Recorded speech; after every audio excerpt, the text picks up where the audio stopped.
Greetings everyone. So today we will be solving problems of insolvency of a partner. That is how to solve a practical question.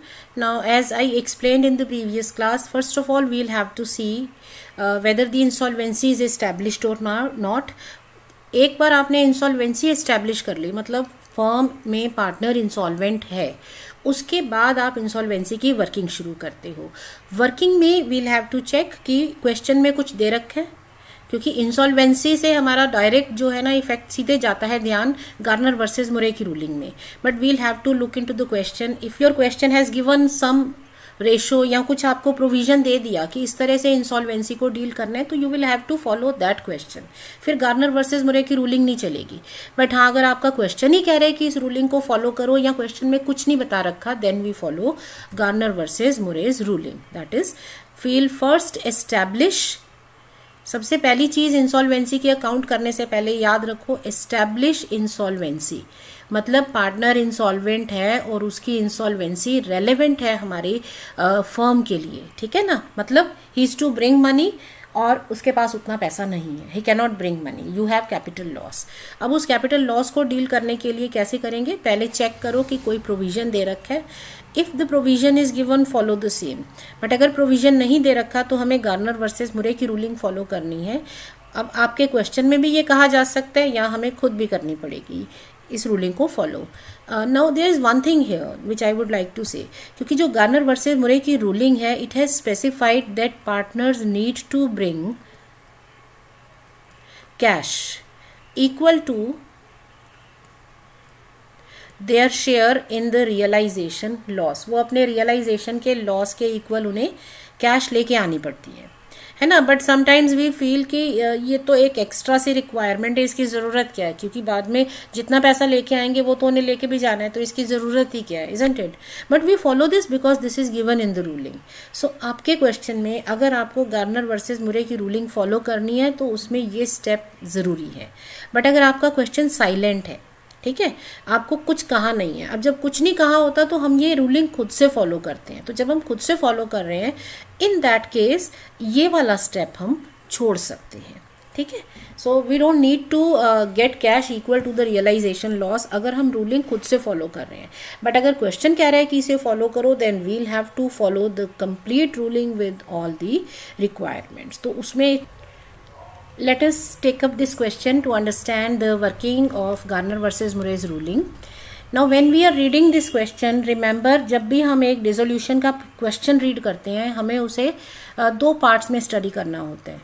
Question को read करते हुए आपको देख लेना है कि रियलाइजेशन में क्या जाना है, पार्टनर्स के पास क्या जाना है. ठीक है, पार्टनर है, रेशो है 3:2:1. 1 अप्रैल को आपने स्टार्ट किया डिसोल्यूशन का प्रोसेस. ओके, कैपिटल्स गिवन है, P&L है, रिजर्व फंड है और लोन भी पार्टनर का है. दैट मीन्स यहां तक तो ये सब चीजें पार्टनर के अकाउंट में जाएंगी और क्रेडिटर्स और बिल्स पेबल हो गए आपके रियलाइजेशन अकाउंट में. On this side you have plant, stock, debtor, furniture. Okay, ये सब चीजें सेल ऑफ होंगी तो ये तुम्हारी जाएंगी रियलाइजेशन अकाउंट में. बैंक का तो अकाउंट बनाना होता है क्योंकि ये तो खुद ही पैसा है ना, इसको क्या सेल करोगे, ये तो मनी है. And these will go in the capital account. So हमें स्प्लिटिंग क्लियर होनी चाहिए. स्टॉक रियलाइज्ड, स्टॉक की सेल हो गई. डेटर्स रियलाइज 30,000, फर्नीचर रियलाइज्ड 4,200, ये सब आ गया. Plant is taken over by x for 18,000, ये एक्स ले गया. ठीक है, उसके बाद एक कंटिजेंट लाइबिलिटी है विच इज मटेरियलाइजिंग, मतलब आपके पास एक और लाइबिलिटी हो गई which was not recorded but तुम्हें पे करनी पड़ेगी. Then you have realisation expenses, expenses भी आ गए आपके 600 के. Z is insolvent. ठीक है, हमें दे रखा है जेड इंसॉल्वेंट है. His private estate can recover give us only 1900. So now we'll have to establish.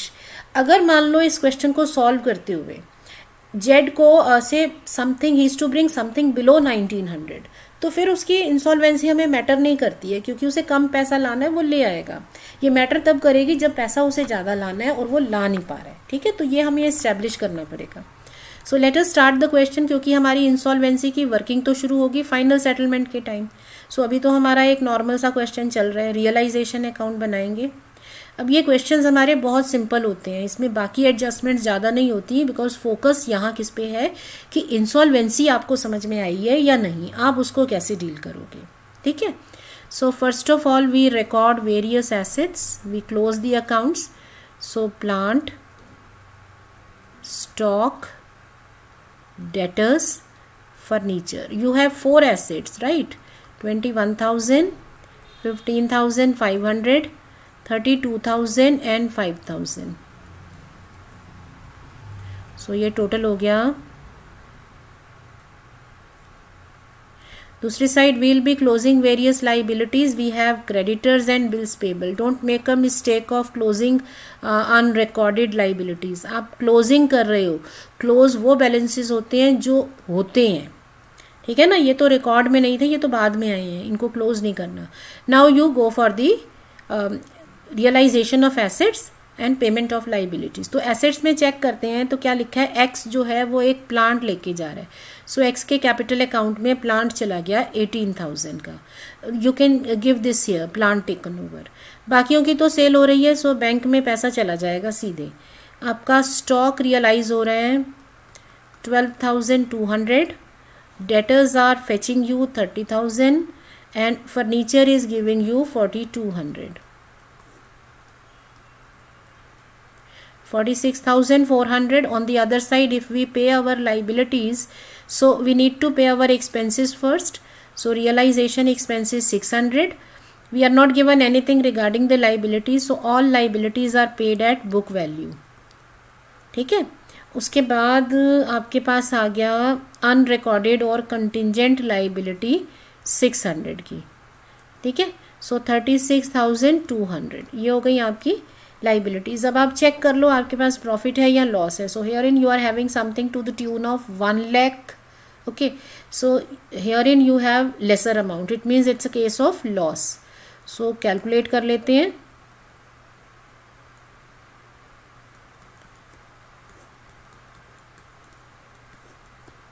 Okay. So we are calculating loss.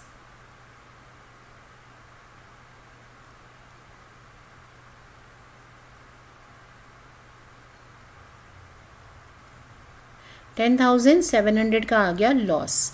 So we'll be transferring it to partners capital accounts.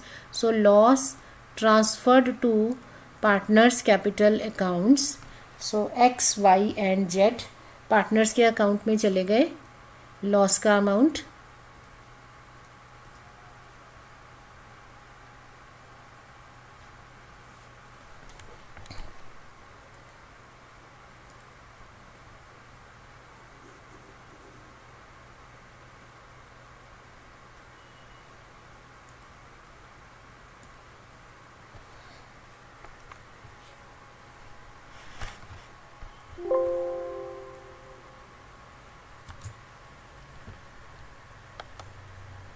so calculating loss 10,300, it will be split in the ratio 3:2:1. okay, so it is 5150 and for y it is 3,433 and for z it is 1717. okay, so we have prepared realization account. ये ठीक है हमारा. अब हम बनाते हैं partners capital accounts. ठीक है. बट अब यहाँ पर हमें इस्टेब्लिश करनी पड़ेगी इंसॉल्वेंसी. तो ब्लाइंडली जैसे हम पहले करते थे ना कि फाइनल सेटलमेंट कर लो और अमाउंट लिखते जाओ और टू कैश बाय कैश कर दो, वो नहीं करना है क्योंकि यहाँ पर जेड हो चुका है इंसॉल्वेंट. सो हम कैपिटल अकाउंट कैसे बनाते हैं. We have number 1 amounts given in the balance sheet. Number 2 we have adjustments in the realisation. So एक एक करके पोस्टिंग करो. तो पहले बैलेंस शीट से अमाउंट्स लिख लो. So you are writing for X, Y and Z. Balance sheet में क्या क्या पार्टनर्स को बिलोंग करता है. You have their capitals. Okay. 20,000, 15,000. Then you have P and L balance. So P and L balance 6,000 है. ये बांट दो इनकी रेशो में 3:2:1. Then you have reserve fund. तो रिजर्व फंड भी बांट दो. Reserve fund is 12,000. सो इनकी रेशो में बांटेंगे 6,000, 4,000, 2,000. Then you have X loan also. You can pay it separately also, but why to go for another account? We can club everything here. 6,000. ठीक है. Okay. Now on the other side you have drawings. So ये drawings जाएंगी. 4,000 for X and 1,000 for Y, and you have a balance of 6,000 in Z's account. Okay, so we have recorded everything from the realization से सारी recording हो गई. अब realisation balance sheet से recording हो गई. अब रियलाइजेशन से रिकॉर्डिंग शुरू करो. तो यहाँ पर क्या है आपके पास, X ने 18,000 की इन्वेस्टमेंट, यहाँ से एक एसेट ले ली है, प्लांट ले लिया 18,000 का, तो लिख दो उसके अकाउंट में. उसके अलावा nothing else is there except for this loss. Now give this loss to partners. So realisation account loss 5150, 3,433 and 1717. Now as Z has become insolvent, so we'll have to close his account first. उसका account check करो क्या position है. जब आप Z का account देखते हो तो 3,000 है क्रेडिट साइड में और यहाँ पर है 7,717. ठीक है. सो Z का बैलेंस कितना है, जो debit balance, that is he is to bring 7,717 minus 3,000. So उसका बैलेंस है 4,717. मतलब यहाँ अगर हम Z का अकाउंट क्लोज करना चाहते हैं तो 4,77717. ठीक है. तो इसके अकाउंट में आ जाएगा 4,717. If he can bring this much amount, कोई इशू नहीं है, अकाउंट्स क्लोज हो जाएंगे. बट क्या प्रॉब्लम है, जेड तो हो गया insolvent and he can bring only 1,900. So we'll have to prepare a working note that जेड्स balance is 4,717 but he can bring 1,900. So there is a capital loss. How much is the loss? Loss is equal to the amount that he cannot bring. That means 2,817. So this is the amount of capital deficiency that he cannot bring. Now this loss will be borne by Garner versus Murray's ruling by X and Y. Okay. So remaining solvent partners, as per Garner versus Murray's ruling, remaining solvent partners are X and Y. Because for X और Y हमें कुछ नहीं दे रखा, इसका मतलब दोनों solvent है. Now calculate the capital ratio. तो कैपिटल रेशो है क्योंकि कैपिटल्स इनकी हैं फ्लक्चुएटिंग, यहाँ करेंट अकाउंट नहीं दे रखे हैं. So capital ratio will be the ratio of capital claims. तो कैपिटल क्लेम X और Y के कैसे सॉल्व होंगे, कैपिटल क्लेम होते हैं बैलेंस शीट की डेट को. तो ये सब कुछ एडजस्ट करो. ठीक है. सो आपके पास क्या है, कैपिटल का बैलेंस है X और Y का 20,000, 15,000.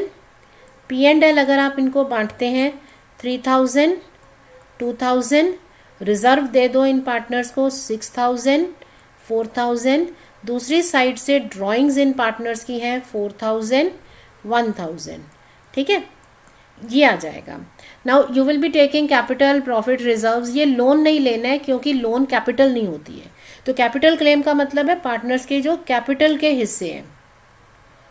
ओके. तो यहाँ पे आ गया आपके पास 25,000 और वाई में कितना आ गया 20,000. That is the ratio is 5:4. Okay. So x share in capital loss कितना हो जाएगा, क्योंकि लॉस था 2,817, ये लॉस है, इसको 5:4 की रेशो में बांट दिया. तो कितना आ जाएगा यहाँ पर रेशो में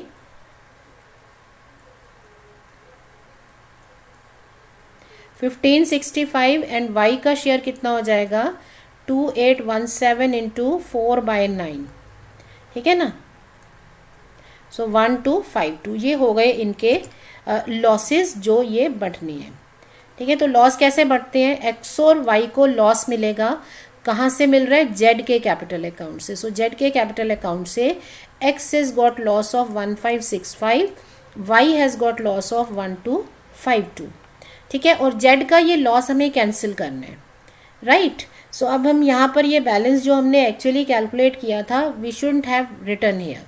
ये तो सारा वर्किंग में जाएगा. तो अब गार्नर वर्सेस मुरे की रूलिंग को फॉलो करो टू द टी, जो लिखा है वो करना है. सो पहले you will be asking these partners to bring the cash equal to realisation loss. So X और वाई को रियलाइजेशन में जो लॉस हुआ था ये इनका लॉस था.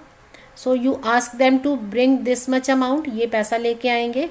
उसके बाद जेड जितना पैसा लेके आ पा रहा है उसको बोलो अपना पैसा लेके आए, सो ही इज़ ब्रिंगिंग 1900। बाकी का उसका जो लॉस है वो एक्स और वाई में कट जाएगा, ठीक है। तो बाकी के उसके कैपिटल का बैलेंस कैसे जाएगा, 1565 एंड 1252, ये इनका कट गया और यहाँ एक्स और वाई में जेड से लॉस उनको मिल गया। सो this is how the insolvency is worked out.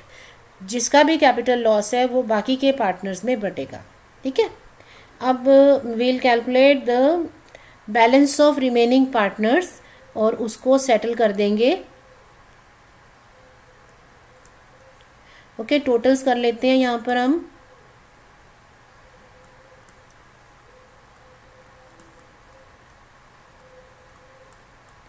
So we'll be having the final settlement of these partners. So X और Y के कैपिटल अकाउंट बनाएंगे और इनकी फाइनल सेटलमेंट आप कर देंगे। So यहाँ कितनी आ रही है इनकी फाइनल सेटलमेंट,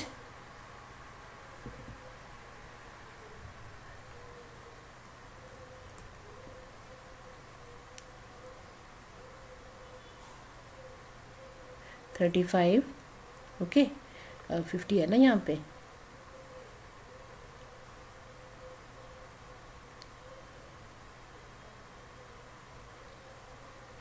ऑल राइट, यहाँ मैं टोटल कर लेती हूँ डेबिट साइड में 15,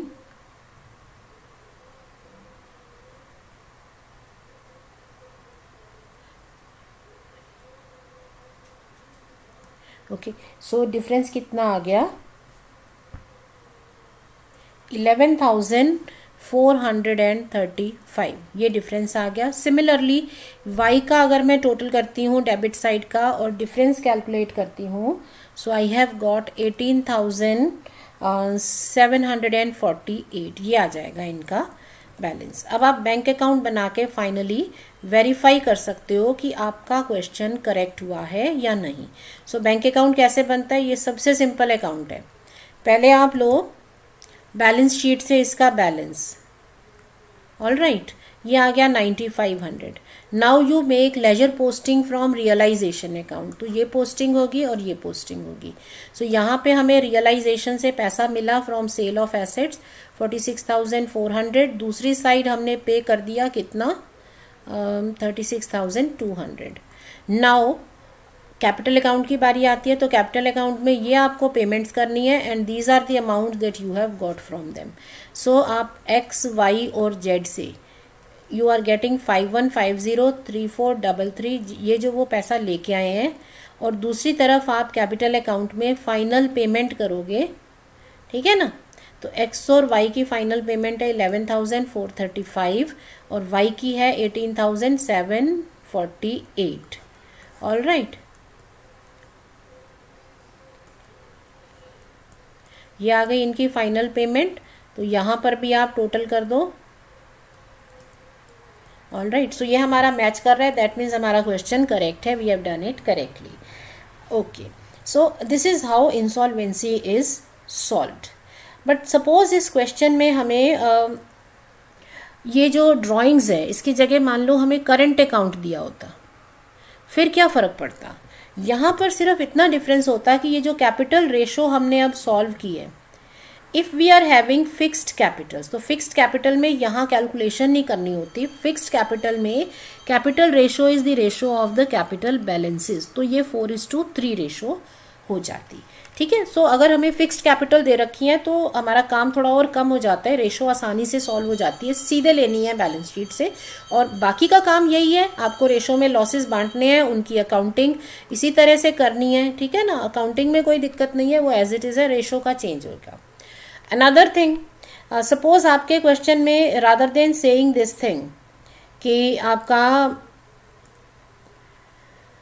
इंसॉल्वेंसी में गार्नर वर्सेस मुरे की जगह if your question is saying that the partners have decided to share capital losses in equal ratio, मान लो आपको ये प्रोविजन दे रखा है, तो तब तो तुम्हें बिल्कुल कुछ नहीं देखना, जो भी कैपिटल लॉस आया है, जैसे यहाँ पर लॉस आपने कैलकुलेट किया, उसे सीधे इक्वल रेशो में बांट देंगे, ठीक है। सो हमारा क्वेश्चन वही है, बेसलाइन वही है, जैसे क्वेश्चन कहेगा उसके अकॉर्डिंगली हमें वर्क करना है। So I hope this working of Garner versus Murray's ruling is clear to you and you can practice a few more questions of this type. So stay practicing and learning. Thank you.